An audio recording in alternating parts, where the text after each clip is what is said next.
Sir, last na lang, bakit hindi kasama sa kaso yung dating PNP chief na mention or Hindi siya kasama sa DILG, NAPOCOM, kasi nung hearing ng case na to, retired na siya. But it does not make him impervious sa case build-up ng DOJ. Good morning po. Other matter lang, Sir, kay Yusek Vasquez. Baka may update na po sa investigation ng NBI doon sa alleged threat ni Vice President Sara Duterte sa first couple and kay Speaker Romualdez. Yes, we were informed already that the NBI had finished its investigation, but there's a need to further evaluate it, and we are sending prosecutors over to look at the evidence and evaluate the evidence that is in the custody of the National Bureau of Investigation.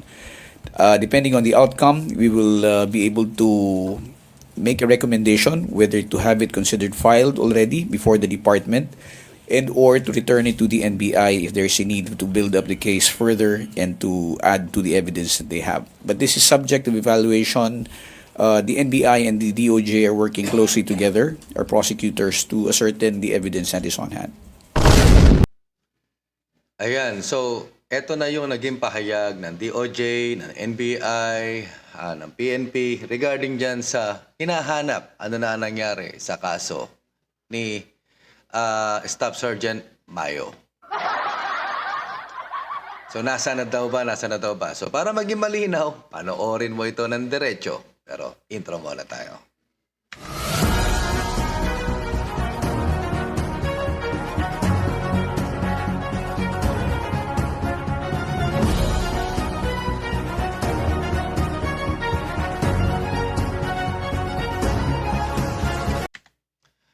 Hello.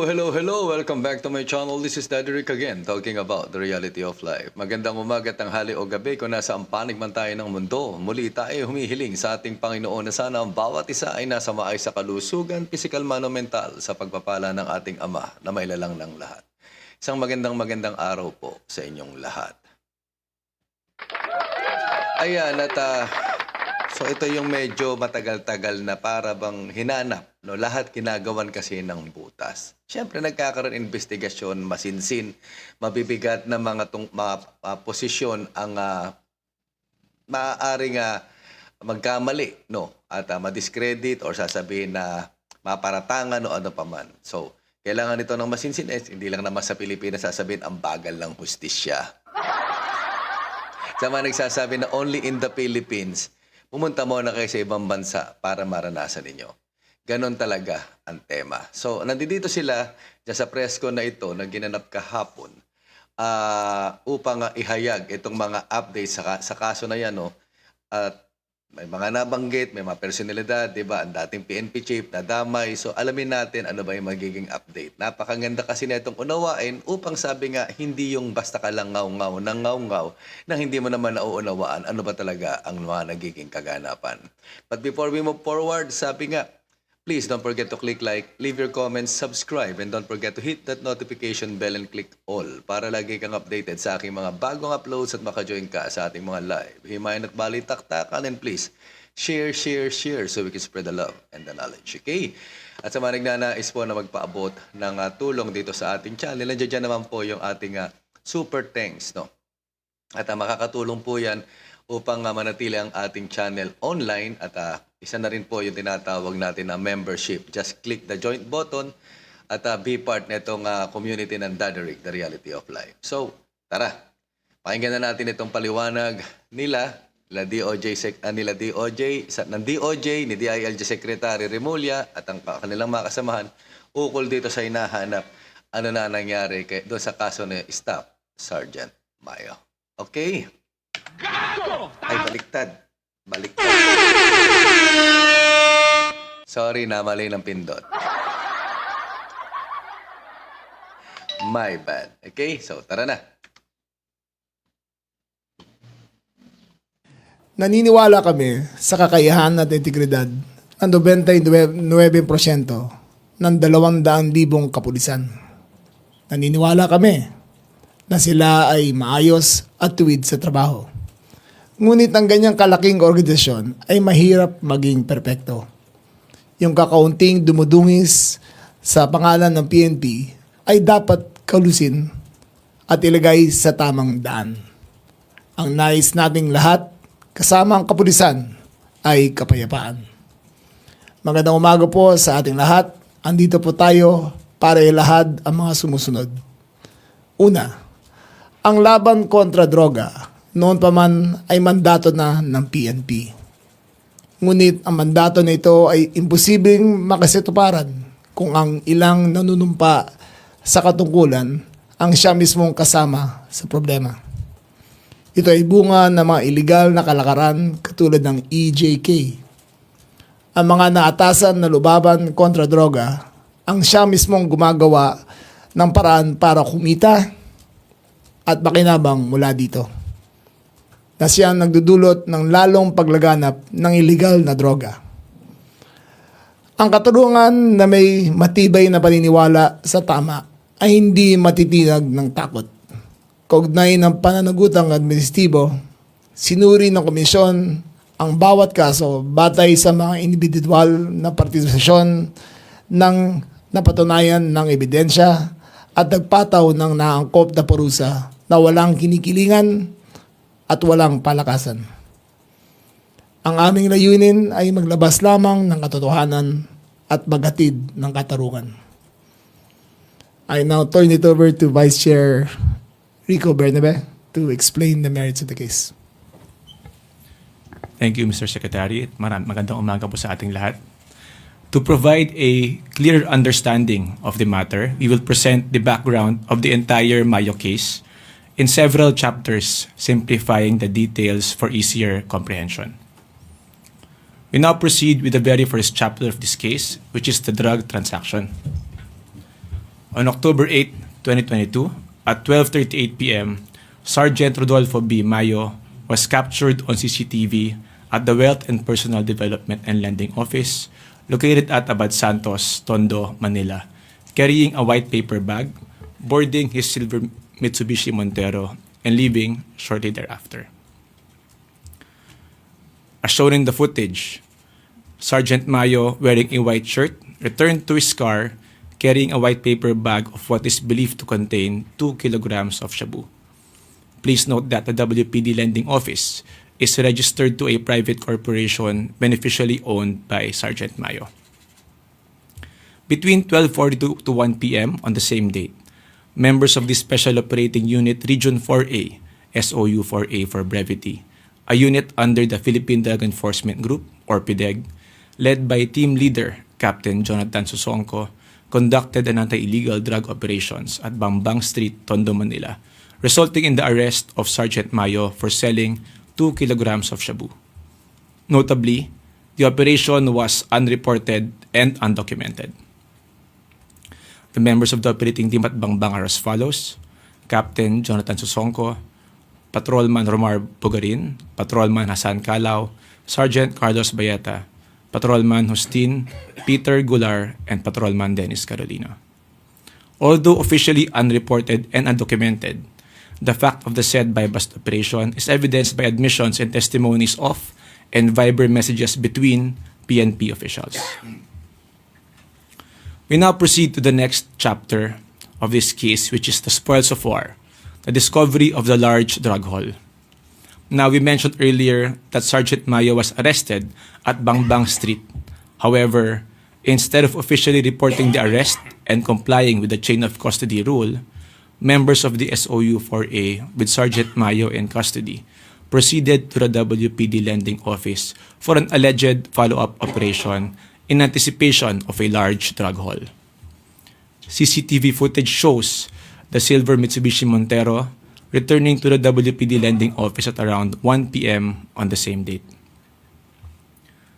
As shown in the footage, the operative in blue alighting from the silver Mitsubishi Montero is Captain Susongko, while the rest are members of his operating team, SOU 4A.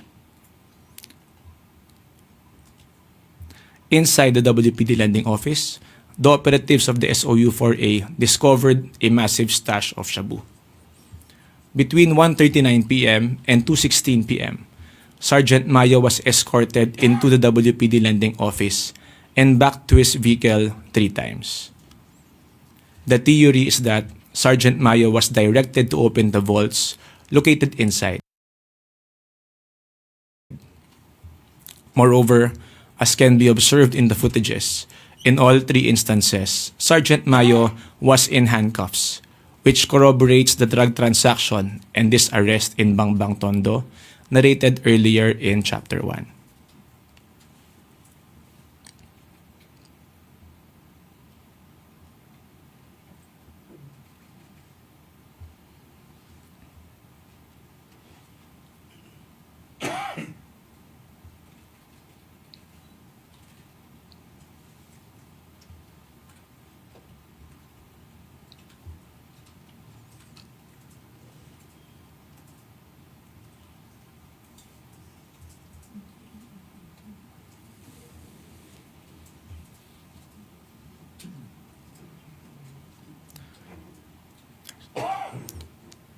The third chapter of the Mayo case will show operatives hauling away large portions of the drugs, among others, located at a WPD lending office.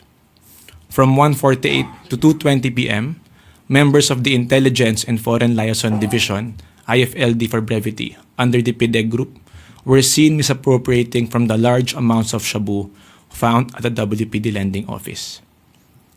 As shown in the footage, from 1:48 to 1:51 p.m., Sergeant Lorenzo Catarata misappropriated 1 medium-sized luggage of shabu as it was loaded inside the white Honda Civic. Validated information from the PNP reveal that the white Honda Civic is owned by Sergeant Catarata.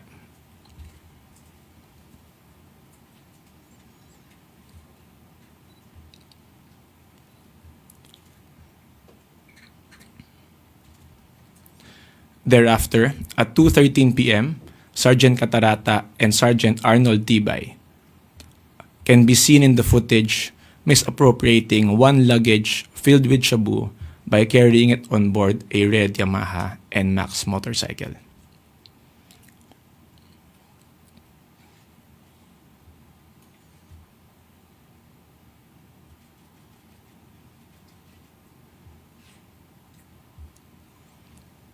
It can be noticed that the white Honda Civic and the red Yamaha NMAX are seen going in the same direction to the right, as there is reportedly a safe house in that area.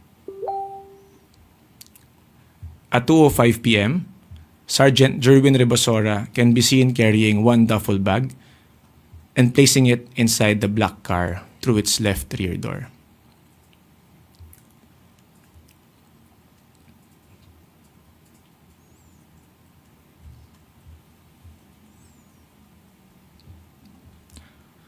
As observed, the white Honda Civic and the red Yamaha NMAX returned to the WPD lending office from the rightmost area where the safe house is reportedly located. And at 2:20 p.m., Sergeant Catarata and Sergeant Rebosora can be seen loading 1 dark luggage in the trunk of the same white Honda Civic.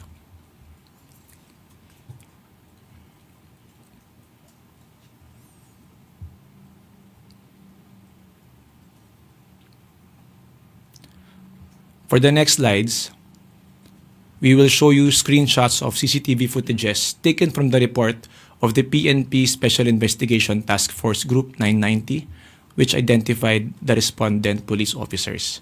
So here we see Sergeant Lorenzo S. Catarata.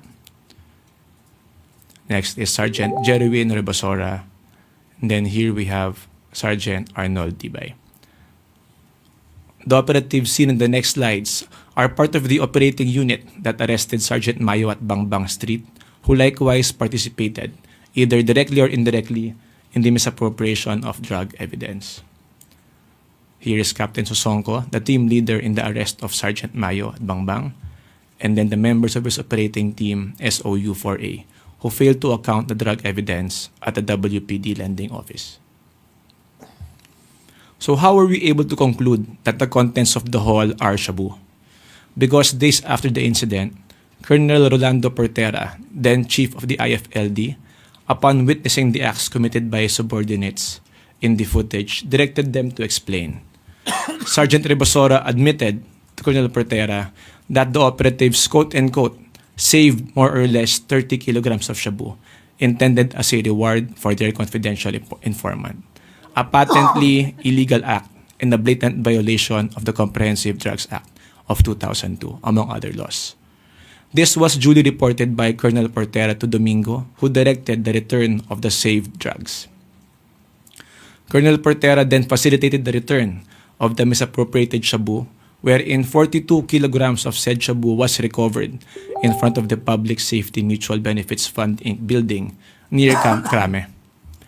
It is noted that the investigation report dated October 26, 2022, from the Chief IFLD states that the said 42 kilograms was packaged in green Chinese tea bags.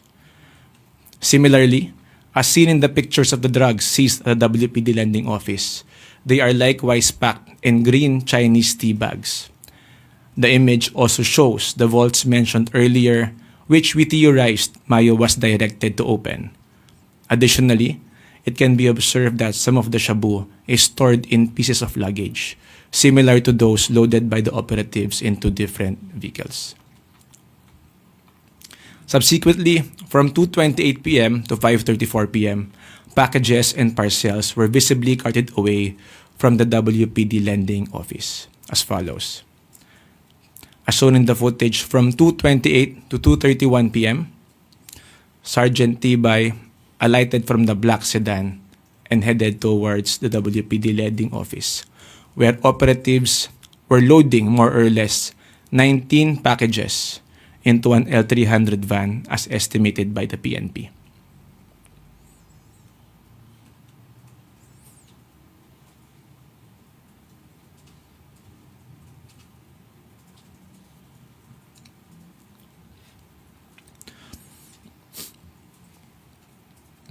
Captain Sosonko can also be seen talking to operatives and looking for CCTV cameras in the area.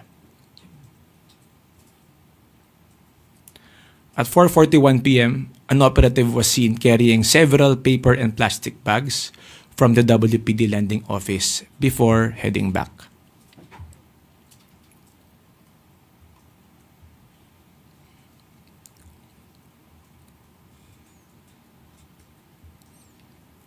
And from 5:21 to 5:34, upon the direction of Major Salmingo, Lieutenant Cabral and Patrolman Venegas were seen carrying green eco bags from the WPD lending office.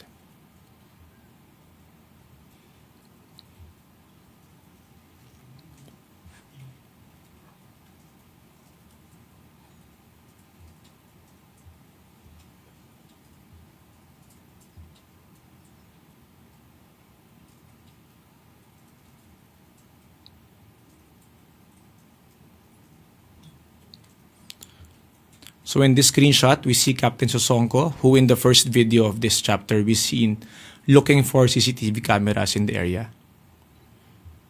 And then here we have Lieutenant Cabral and Patrolman Venegas. We note that aside from the members of the SOU-4A and IFLD earlier identified, other police officers who arrived at the WPD lending office are as follows. So we have Marian Mananghaya, a member of the IFLD, who arrived at 3:03 p.m. And we have Ashraf Amirol, team leader of the IFLD, who arrived at 3:42 p.m. We now proceed to the next chapter of the Mayo case, which pertains to the cover-up. Due to reports of a large and unprecedented drug haul and the involvement of a PDEG officer, the following high-ranking officials of the PNP arrived at the WPD lending office from 3:45 p.m. to 4:30 p.m. as follows. Colonel Olonan is the chief of the SOU-4A. He arrived at the WPD lending office at 3:45. As shown in the footage, he may be seen alighting from a black pickup truck and entering the WPD lending office.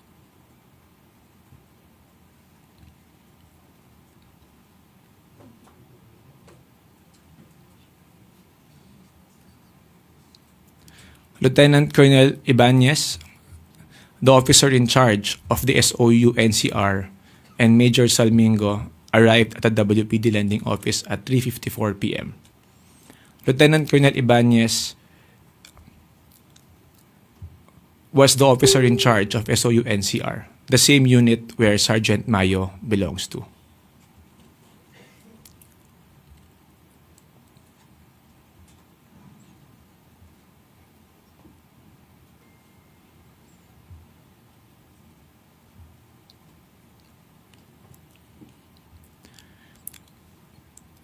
Police Brigadier General Domingo, the then Chief of PDEG, arrived at 3:59 p.m.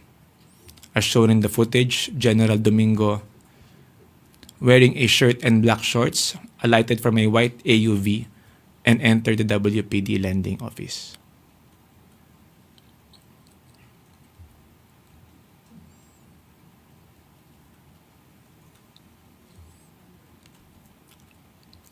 Lastly, is Lieutenant Colonel Gonzalez, a former member of the IFLD.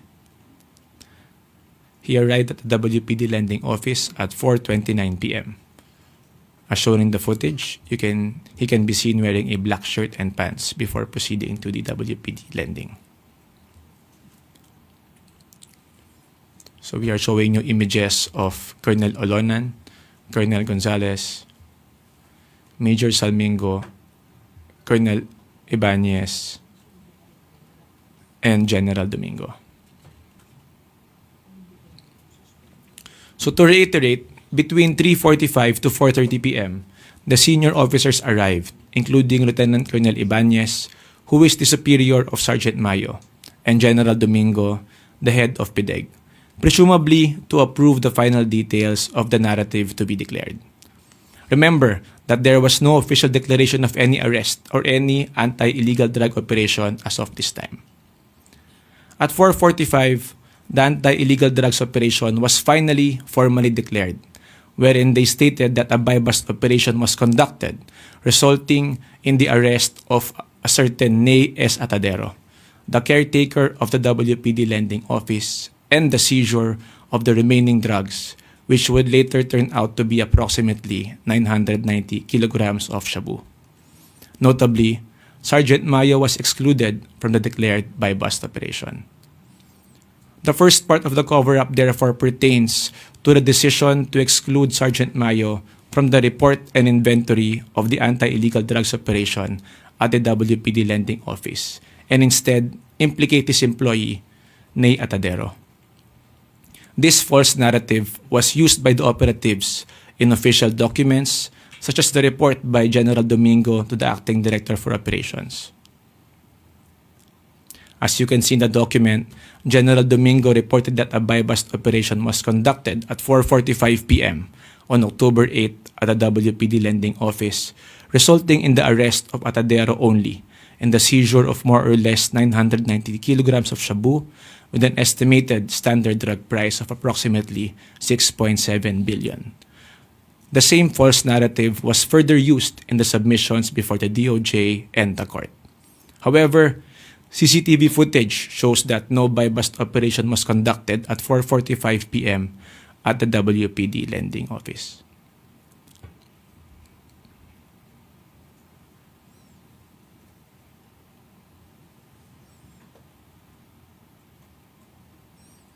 So we are showing you the footage at 4:45 p.m.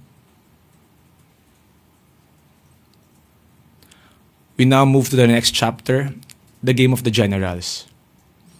The first part of the cover-up, as earlier stated, pertains to the decision to exclude Sergeant Mayo from the declared buy-bust operation at 4:45. Now, the second part of the cover-up pertains to the decision to release Sergeant Mayo under the guise of a follow-up operation. As may be recalled, Lieutenant Colonel Ibanez is the boss of Sergeant Mayo, who both belong to SOU NCR. Thus, to ensure his release, Lieutenant Colonel Ibanez attempted to induce Domingo and Colonel Olonan by stating that there is a larger warehouse in Pasig City, quote-unquote, na ituturo ni Mayo. At 6:24 p.m., Lieutenant General Benjamin D. Santos Jr., the then Deputy Chief for Operations, arrived at the WPD Lending Office. As shown in the footage, Lieutenant General Santos alighted from a black SUV and entered the WPD lending office.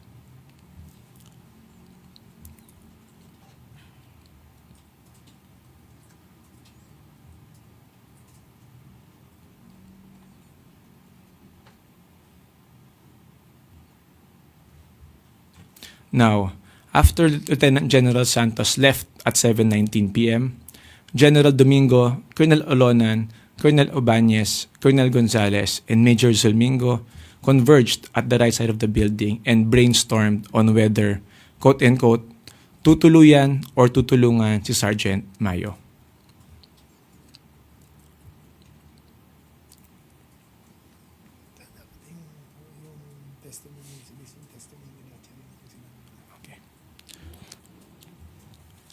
So all of these quotes that we are saying and all of these are produced in evidence and are corroborated by various testimonies and affidavits which have been threshed out by the Commission and can be provided in the decision itself. No?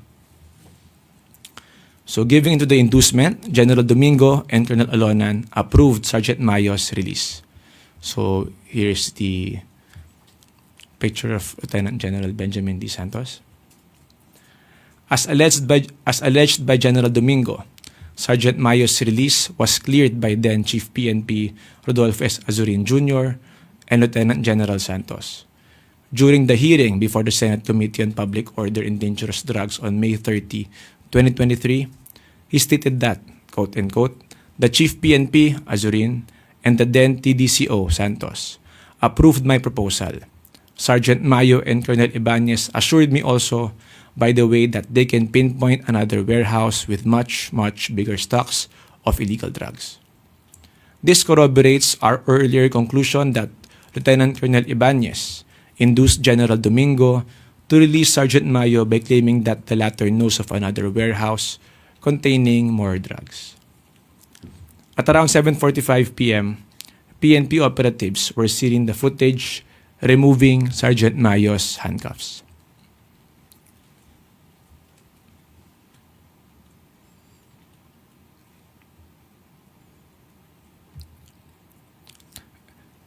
Thereafter, at 7:50 p.m., Major Salmingo, together with Sergeant Mayo, left the WPD lending office to conduct a quote-unquote follow-up operation in Pasig City. The said operation later on will turn out to be just a mere service of a warrant of arrest.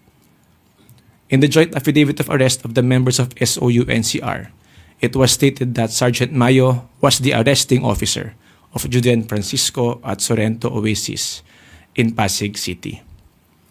Here we can see Sergeant Mayo wearing a black face mask and blue PNP shirt, appearing to arrest Judean Francisco. So in the next two slides, we will show you the members of SOU-NCR involved in the service of warrant of arrest against Judean Francisco, wherein Sergeant Mayo was made the arresting officer. We now move to the last chapter, the solution, wherein PNP officials concocted a scenario to cover the slew of irregularities. To recall, we have established that Sergeant Mayo was already arrested between 12:40 to 1 o'clock p.m. at Bangbang Street for selling 2 kilograms of shabu. We have also established that Sergeant Mayo was brought to the WPD lending office under the custody of PNP at 1:39 p.m. until 7:50 p.m. and that the declared buy-bust operation at 4:45 p.m. was conducted solely against Atadero, excluding Sergeant Mayo. Lastly, it has been established that Sergeant Mayo was released from police custody and assigned as an arresting officer against Judean Francisco. Now, former PIDEA Director General Wilkins Villanueva learned of the release of Sergeant Mayo and texted then Chief PNP Rodolfo Azurin that, quote-unquote, according to the team leader of the operating team in Abad Santos, the PIDEG leadership did not want to include the police officer in the arrest of Mayo because it will affect their reputation. That is why they released him. According to him, it was the arrested police officer who is disposing the items, end quote.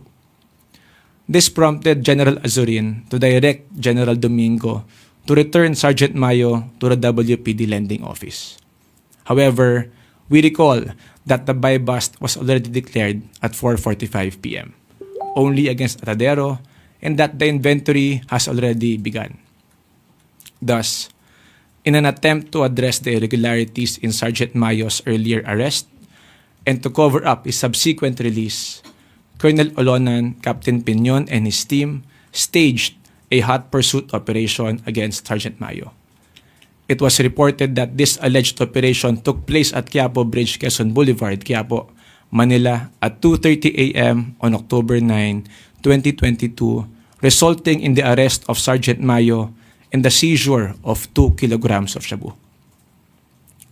Flashed on the screen is Sergeant Mayo wearing a white shirt and black cap, being arrested at Quiapo Bridge, and the 2 kilograms of shabu laid on his vehicle.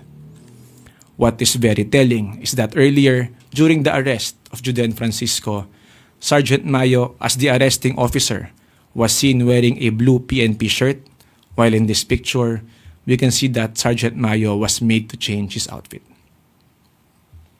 So in the next 2 slides, we will show you the members of those involved in the simulated hot pursuit operation.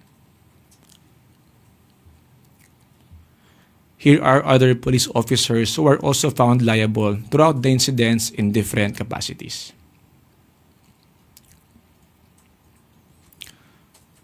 So this concludes the narration of the background of the Mayo case. We now proceed to discuss the developments in the administrative cases filed against the respondents. On December 13 and 19, 2024, and January 6 and 9, 2025, the NAPOLCOM and Bank resolved all the remaining cases covering 99 summary dismissal cases involving 56 respondents.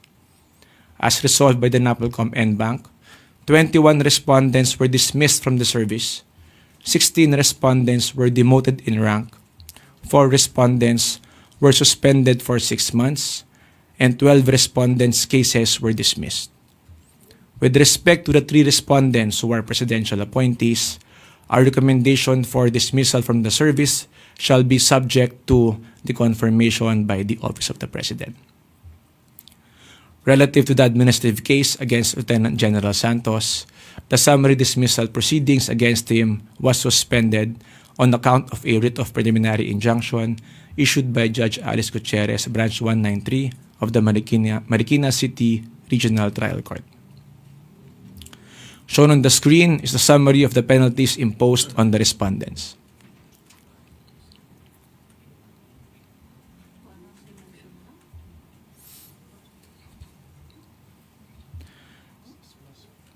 Flashed on the screen is the chart of the personalities involved or mentioned throughout the incident.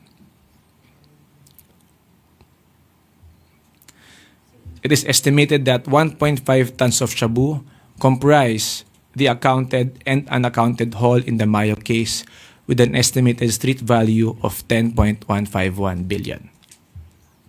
And that concludes our presentation. Thank you.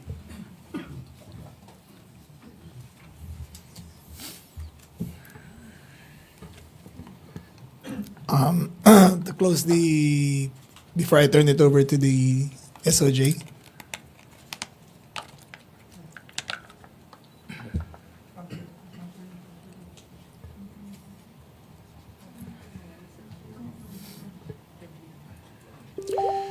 Considering the foregoing, this is my personal opinion that there appears to be a grand conspiracy to conceal a criminal enterprise within the PNP. It must be inherent in the institution that with the responsibility of being an officer of the law comes with the power alone, does not make you impervious to prosecution. We have pursued the fullness of this case on an administrative level. However, the final determination of criminal liability rests with the Department of Justice and the courts concerned. I now turn over the floor to the Department of Justice.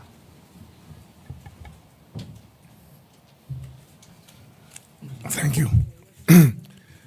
The one to do the talking today would be PG Fadulion and Yusek Vasquez. I have no voice.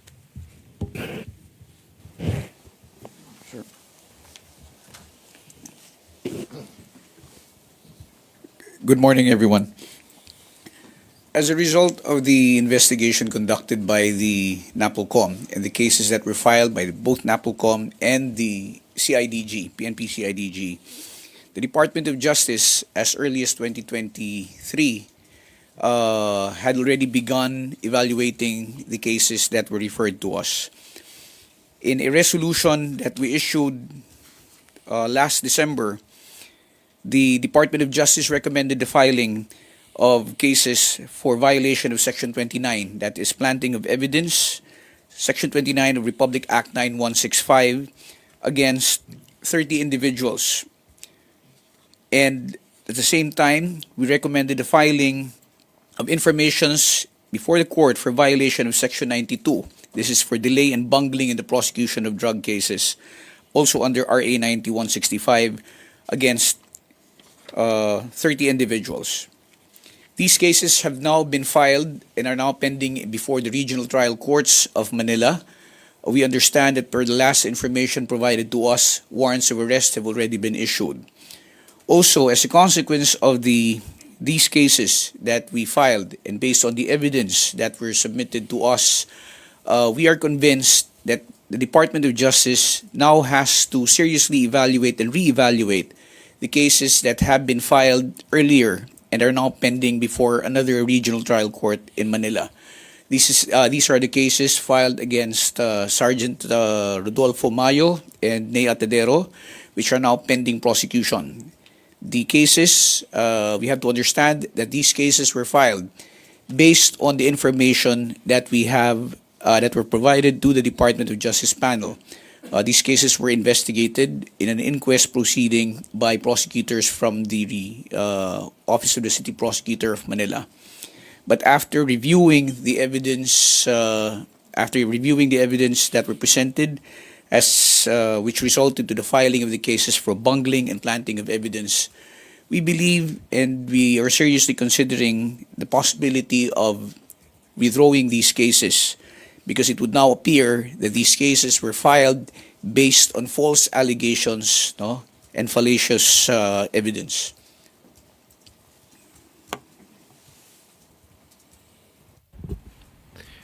We're now, Yusek Vasquez, you want to add something? Good morning, ladies and gentlemen. With the receipt of the comprehensive report from the NAPOLCOM, the ILG and NAPOLCOM, which led to the finding of guilt of many PNP officials, the matter will now be subjected to comprehensive case build-up under existing DOJ rules in order to determine who would be responsible criminally, and based on the evidence presented plus additional pieces of evidence that we may gather in the course of further investigation, we may be initiating the criminal cases in due time, and that would be initiated soon. We will re-evaluate pending cases in order to have quality cases and evidence-supported litigation against those responsible. Thank you, sirs. We are now opening the floor to the Malacanang Press Corps for questions. First question, Chona Yu, Journal. Secretary, good morning. Sir, moving forward, ano pong gagawin ng DILG? Ano pong mga reforma ang ipatutupad sa PNP para hindi na maulit yung ganitong insidente? Well, unang-una, gusto namin baguhin ang PNP reform law. Kasi ang lumalabas dito, yung mga involved sa officers involved ay walang specialty sa ginagawa nila. Obviously, Major General Domingo, General Santos were not duly informed or are not specialized in drug cases. So, it seems na nagkamali sila sa decision making. Ang gusto namin magkaroon ng institutional memory ang bawat department, from drug enforcement to cybercrime to administration to investigation. Dapat specialized na talaga ang mga policemen. That's where we are heading.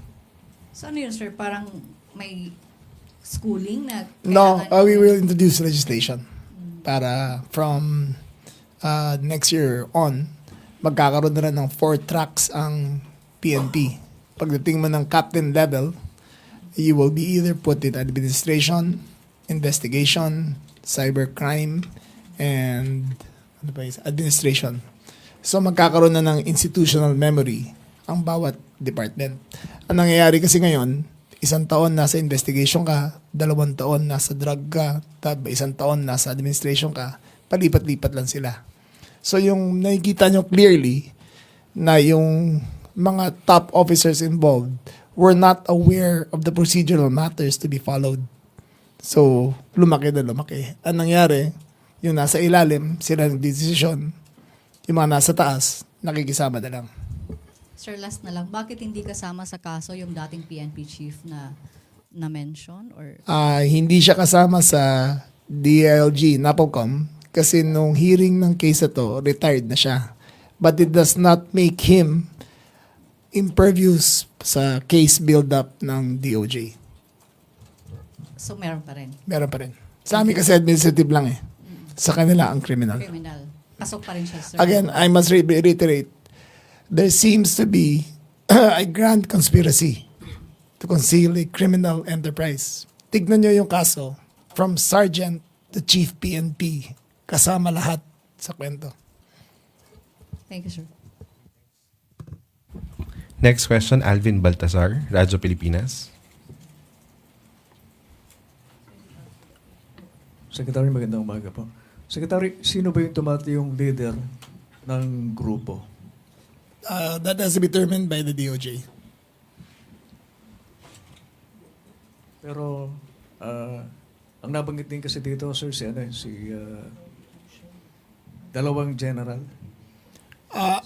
Again, it has to be determined by the DOJ kung sino talaga ang criminal. Sa amin lang kung ano nakita namin and the facts of the case. Salamat po. Pia Gutierrez, ABS-CBN. Hi, sir. Sir, do you see the need to look into the other previous arrests made by this unit to determine whether this is not a one-time thing? It is our theory that this goes all the way to 2016.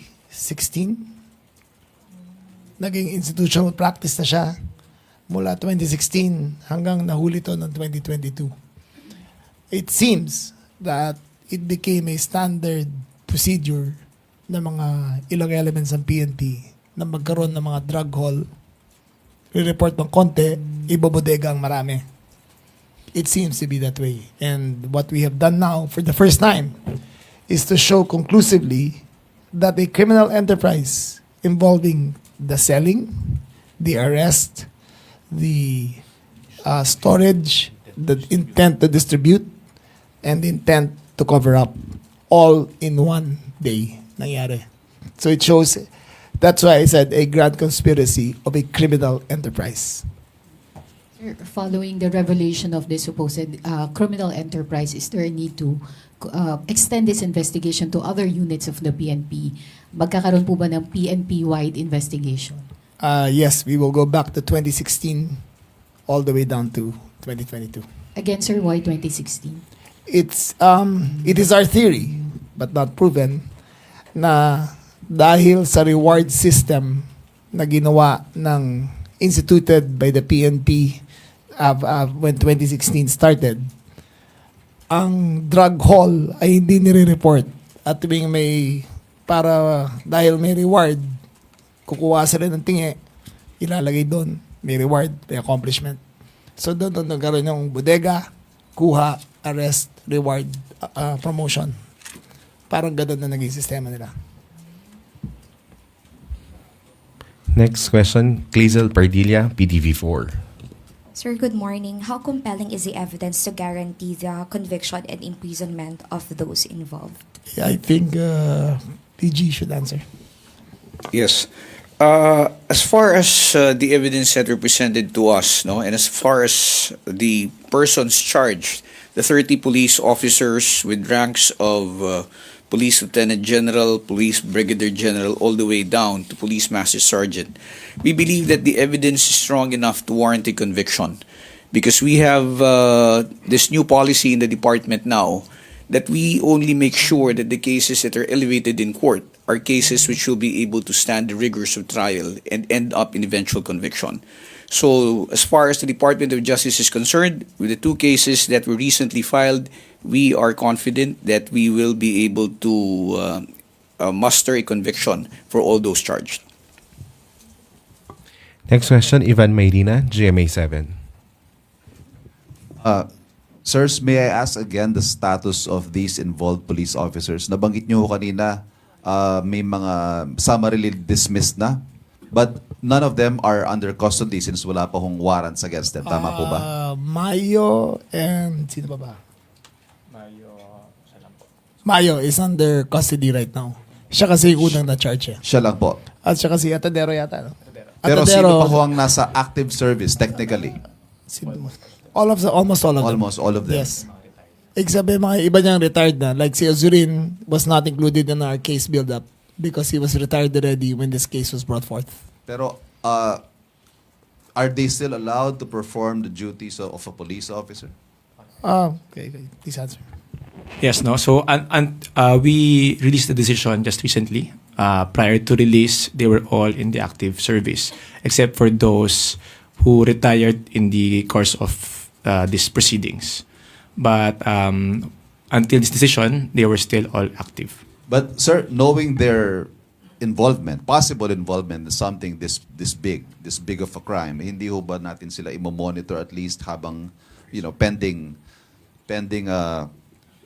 evaluation of their cases? BG. Well, I think considering the fact that there are already cases filed against them, no, and although meron na pong findings doon sa administrative case, it becomes necessary, no, that we somehow are aware of the movements, we are aware of the whereabouts of all these police officers, so that in the event that the warrants are actually issued and received by the Philippine National Police, the same can be immediately and easily implemented. Okay? So, inihintay lang po natin na lumabas yung mga kaukulang warrant galing sa husgado at yan naman po ay kaagad ipadadala sa PNP. Now, considering na nasa serbisyo pa po yung iba rito dahil sa maaari pa naman po silang mag-apila doon sa kanilang administrative case, baka mas mapapadali po kung sakasakali pong alam natin ang kanilang pinagkakalagyan sa ngayon. Last question from my end. 1.5 tons of shabu, a staggering quantity. Na-trace na ho ba natin saan galing ito at nasaan ho itong drugs ito as we speak? We have theories, but unsubstantiated. Pero it looks like it came from the drug halls in Pampanga, saan pa? Pampanga, La Union, Pangasinan, Quezon? Bulacan.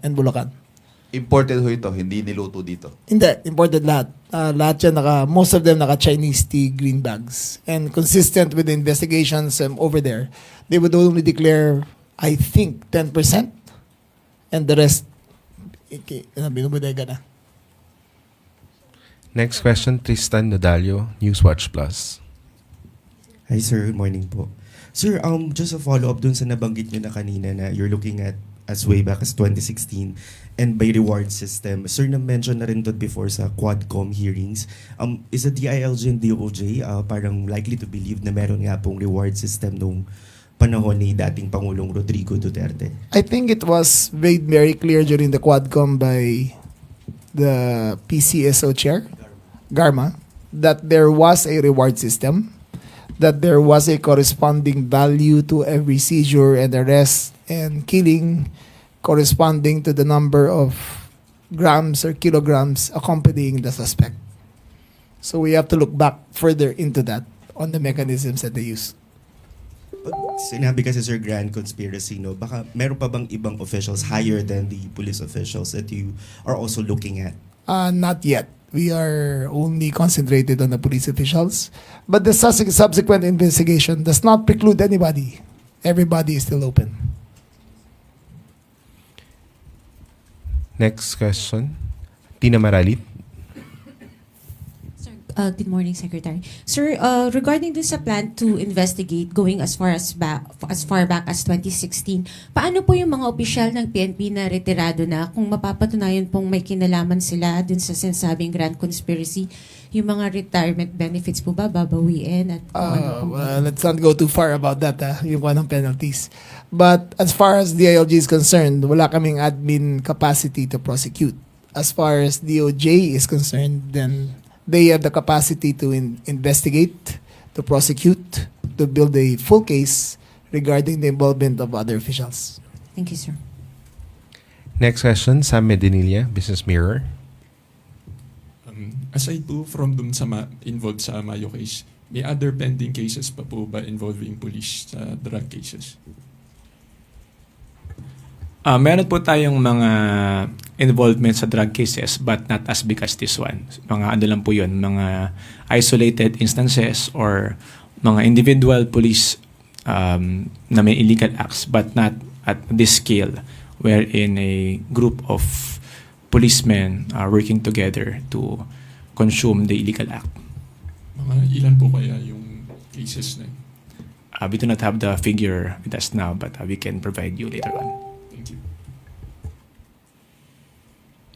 Do you have more questions from the media? Alvin Baltazar, Radio Pilipinas. Secretary, habang doon lang po. Ito ba mga sangkot na officers, police officials, nag-undergo ng lifestyle check? I think after the criminal proceedings, criminal charges will be filed, then AMLA will be enjoined to investigate them also. After a criminal case has been filed and established. And that will include lifestyle checks, sir? That will include their AMLA accounts, which leads to their lifestyle checks. Thank you, sir. Do you have more questions from the media? Ana Bajo, GMA News Online. Good morning po. Other matter lang, sir, kay Yusek Vasquez. Baka may update na po sa investigation ng NBI doon sa alleged threat ni Vice President Sara Duterte sa first couple and kay Speaker Romualdez. Yes, we were informed already that the NBI had finished its investigation, but there's a need to further evaluate it, and we are sending prosecutors over to look at the evidence and evaluate the evidence that is in the custody of the National Bureau of Investigation. Depending on the outcome, we will be able to make a recommendation whether to have it considered filed already before the department and or to return it to the NBI if there's a need to build up the case further and to add to the evidence that they have. But this is subject to evaluation. The NBI and the DOJ are working closely together, our prosecutors, to ascertain the evidence that is on hand. That's part of the case build-up, the evaluation stage that was referred to by PG Richard. Once the evaluation is confirmed to be enough to warrant preliminary investigation, that's the time that the preliminary investigation proper would be initiated. Thank you, sir. Christian Yesores. Good morning, sir. Other matters din po tungkol sa DOJ, kung may result na po yung ginawang investigation ng task force on EJK, natapos na po ba yung 60 days na period? Yes, and they are expected to give a periodic report, and that's an ongoing report naman, Christian. So it didn't end upon the end of the 60-day period initially given the task force, and it's something that will require further coordination with other investigating agencies and committees, Quadcom included, in order for us to have a greater hold of the pieces of evidence needed to initiate preliminary investigation if proper. Pero so far, sir, wala pang nakikitang concrete evidence na pwede nang mag-file sa court against the former officials? That will be the subject of the case build-up. Thank you, sir.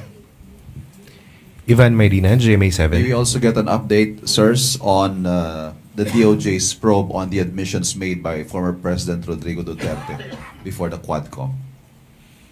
It was previously announced that the DOJ is investigating those statements as well. That's part of the mandate of the task force that was given 60 days, Ivan. So they will be submitted to us, the report, and then we will evaluate if that's enough to initiate some investigation further. Sean Ayu, People's Journal. Sir, sa DOJ under ng NBI and then DILG under ng PNP, if I remember it right, nung previous briefing namin dito, hinahanap nila yung taong sinasabing kinausap ni Vice President Sara to assassinate the President. Any update on that po? We do not have the exact details yet of the results of the investigation with the NBI. We were just advised last week that they have finished it. So I think that will be part of the things that we'll be looking into when we send our prosecutors to find out if they have any information leading to the one who was contacted supposedly by the Vice President to execute the acts. Last question, Pia Gutierrez, ABS-CBN News. Sir, can we clarify, ano po yung mga criminal cases na tinitignan natin following the re-evaluation of the evidence at hand? Referring to these cases that we're taking up now.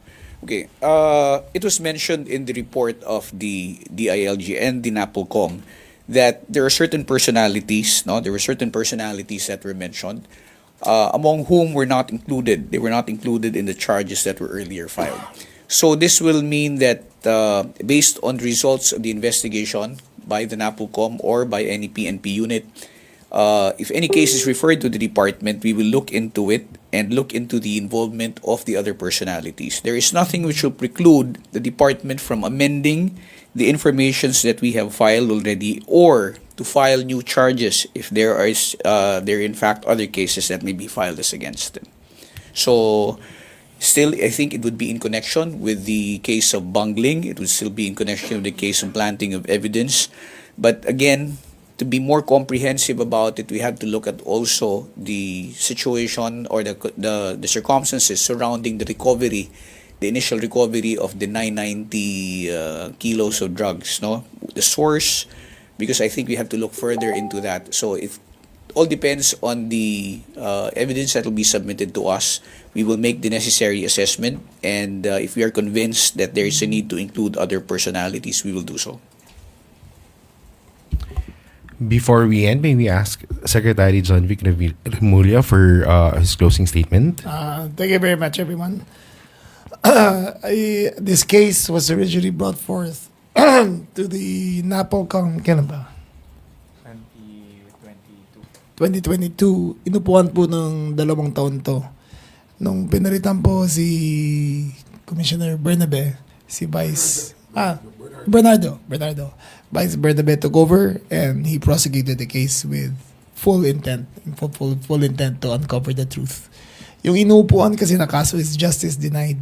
So, ginawa namin, bago na, pinaspasan na namin to para makita talaga ang katotohanan.